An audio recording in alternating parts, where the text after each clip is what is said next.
आणि आता एक बातमी सविस्तरपणे पाहूयात। शिर्डीच्या साईबाबा संस्थानला धमकीचा मेल आलाय। साई मंदिर भीषण पाईप बॉम्ब उडवून देण्याची धमकी देण्यात आली आहे। शुक्रवारी आलेल्या या धमकीनंतर मंदिर परिसरात प्रशासन आता अलर्ट मोडवर आहे। अशातच आज रविवार असल्याने मंदिर परिसरात पोलिसांचा कडक बंदोबस्त लावण्यात आलाय। पहलगाम घटनेमुळे वातावरण ढवळून निघालं असताना साई संस्थानला पुन्हा एकदा धमकीचा मेल आल्याने एकच खळबळ उडाली आहे। तसंच भाविकांनी दर्शनाला यावं असं आवाहन मंदिर प्रशासनाने केलंय।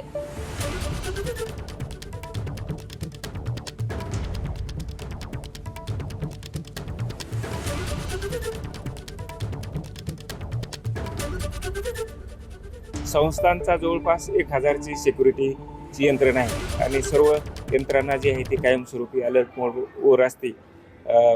हा मेल आल्यावर सुद्धा जे सर्व यंत्रणा जी आहे ती अलर्ट मोडवर केलेले आहेत आणि जे भक्त दर्शनासाठी येतात त्यांची पूर्ण छाननी करून जे आहे ते मंदिर परिसरात बाबांच्या दर्शनासाठी सोडण्यात येत आहे। तर सर्व भक्तांना जे आहे आपल्या माध्यमातून मी आवाहन करतो की आपण बाबांच्या दर्शनासाठी यावं। या ठिकाणी आपल्या सुरक्षेची जी आहे ती पूर्ण काळजी जी आहे ती घेतली जात आहे। शिर्डीचं साई मंदिर पाईप बॉम्बने उडवणे धमकी देणारा मेल साई संस्थानला प्राप्त झाल्यानंतर साईबाबा संस्थानसह पोलीस यंत्रणा सतर्क झाली। आज रविवार आहे आणि रविवारमुळे शिर्डीत भक्तांची सुद्धा गर्दी आहे। आपल्याकडे बरोबर आता काही राज्यातून आलेले भक्त आहे, आपण त्यांना विचारणार आहोत। धमकीचा मेल आलाय बॉम्बने साई मंदिर उडवण्याचा, कसं पाहता या धमकीकडे, काय वाटतं साई भक्त म्हणून?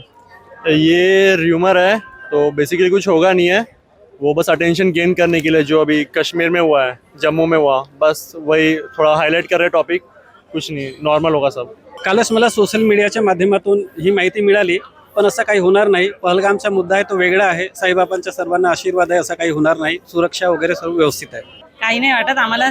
आमची श्रद्धा आहे त्याच्यावर, आम्हाला छान वाटते इथे। आज साईंच्या चरणी इथे आम्ही दर्शनास आलो आहोत आणि ही इथं जी व्यवस्था पाहून आम्ही फार खुश झालो आहोत। सर्व भक्तांची ठापटीप आणि दर्शनाची पद्धत ही फार छान सुरेख अशी वाटलेली आहेत। सर्व भक्तांना या साईच्या दर्शनाचा लाभ मिळत आहे। आम्ही फार फार ऋणी आहोत। निश्चितच जर पाहिलं तर जे काही हा धमकीचा मेल आलाय त्याची कुठलीही भीती साई भक्तांच्या मनात नाही, ही अफवा आहे असं या साई भक्तांचं म्हणणं आहे। त्यामुळे आता पोलीस तपासात हा धमकी देणारा कोण आहे हे लवकरच स्पष्ट होईल। नितीन ओझा, एबीपी माझा, शिफ्ट। एबीपी माझा, उघडा डोळे बघा नीट।